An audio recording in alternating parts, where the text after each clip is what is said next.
আমলনামা সব যার নামে গীবাত করলে তার আমলনামায় চলে গেল। লাভ হলো না ক্ষতি হলো? আমার আপনার লাভ হলো না ক্ষতি হলো? যে লোকটা গীবাত করেছে তার লাভ হলো না ক্ষতি হলো? তা আমরা কি গীবাত করবো না গীবাত করবো না? যদি কোনো ব্যক্তি গীবাত করে নিজের সামনে, আমি খবরদার আমার সামনে গীবাত করবে না, আমার সামনে সমালোচনা করবে না। আল্লাহ তাআলা বলতেছেন আমানুশতারিবু কাসীরাম মিনাজ-জন ইন্না বা'দাজ-জন ইসমু ওয়ালা তাজাসসু। এটা আরেকটা মারাত্মক একটা দোষ। খবরদার, একজনের দোষ আছে কিনা এটা গোপনে উনি তলাশি করে মানুষের সামনে পেশ করা, এটা মারাত্মক একটা অপরাধ। এটা মারাত্মক কি অপরাধ? ওয়ালা তাজাসসু ওয়ালা ইয়াগতাব বা'দুকুম বা'দা আইয়ুহিব্বু আহাদুকুম আইয়াকুলা লাহমা আখি। আল্লাহ নবী বলেন, তুমি তোমার মৃত্যু ভাইয়ের গোশত খাইতে তুমি পছন্দ করো? সাহাবীরা বললেন কোশ্চিন কালো নয়। আল্লাহ নবী বলেন, যদি তুমি কারোর দোষ চর্চা করে বের করে খুঁজে খুঁজে মানুষের সামনে পেশ করো অথবা মানুষের গীবাত করো, তুমি কেমন জানো তোমার মৃত্যু ভাইয়ের এই গোশত ভক্ষণ করলে। আমার ভাইরা,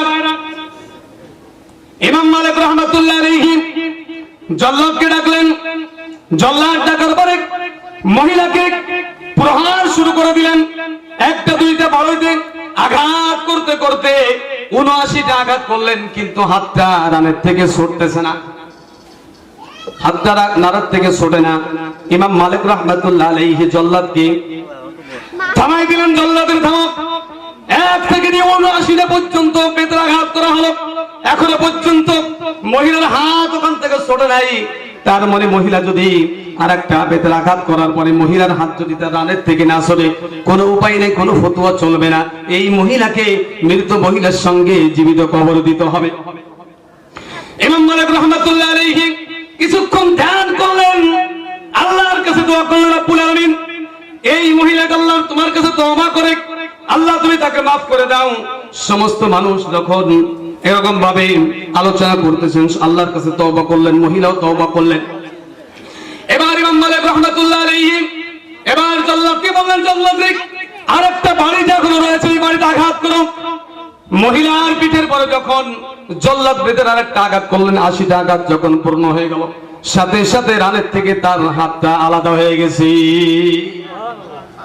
এই জন্য মুসলমান ভাইরা, খবরদার খবরদার, কখনোই আমরা ধারণা করে কখনোই কথা বলবো না, মানুষের গীবাত চর্চা করবো না, মানুষের দোষ খুঁজে খুঁজে আমরা মানুষের কাছে মানুষকে অপমানিত অপদস্থ করবো না। এই জন্য মুসলমান ভাইরা, আল্লাহ তাআলা আমাদেরকে একটা মেসেজ দিয়েছেন, মুসলমানেরা সবাই ইমানদারেরা, খবরদার তোমরা ধারণা করে কথা বলবে না, মানুষের দোষ চর্চা করবে না, গীবাত করবে না। যদি তোমরা এই কাজগুলো না করো আর যদি করে ফেলো, আমি আল্লাহ তাআলার কাছে তওবা করো, আমি আল্লাহ পাক রব্বুল আলামিন তোমাদের জিন্দেগির গুনাহগুলিকে maaf করে দেব। সম্মানিত মুসলমান ভাইরা, তাহলে এই আয়াত থেকে আমরা মেসেজ পাইলাম যে আমরা কখনো মানুষের সম্পর্কে না জেনে কখনোই ধারণা করে কথা বলবো। জোরে বলেন, আরো জোরে। আমাদের আজকের মাহফিলের প্রধান বক্তা, যার আলোচনা শোনার জন্য আমরা এতক্ষণ পর্যন্ত অপেক্ষা করতেছি, তিনি আমার সামনে উপস্থিত। এখন আমাদের এই আয়াত থেকে মেসেজ হলো, প্রথম মেসেজ হলো আমরা না জেনে না বুঝে আমরা কখনোই কারো সম্পর্কে ধারণা করে কথা বলবো। দ্বিতীয় নম্বর হলো আমরা গীবত চর্চা করব। আমাদের বর্তমান জামানার গীবতের আড্ডাখানা হলো চায়ের দোকান। চায়ের দোকানে আমরা যাই একটু সময় পার করার জন্য। আচ্ছা, আল্লাহকে আপনাকে পার্সোনালি করে সময় দিছে, যে সময়টা কাটতেছে না, এই সময়টা কি করব? চায়ের দোকানে বসে বসে মানুষের গীবত চর্চা করে কাটাই দিই। এমন কোন আছে নাকি যে আল্লাহ পার্সোনালি একটু সময় দিছে?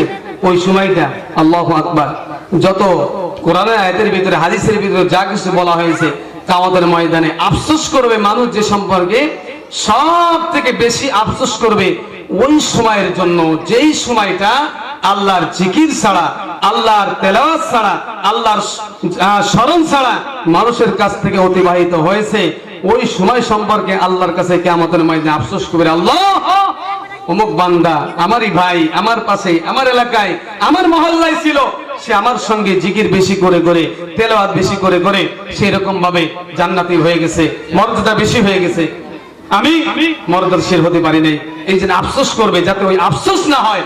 এই জন্য দুনিয়ার থেকে আমরা সময়টা অযথা ব্যয় না করে আমরা আল্লাহর জন্য ব্যয় করবো ইনশাআল্লাহ। আল্লাহ সুবহানাহু ওয়া তাআলা আমাকে যে কথাগুলো বললাম আমল করার তৌফিক দান করেন। আমি আপনাদের এলাকায়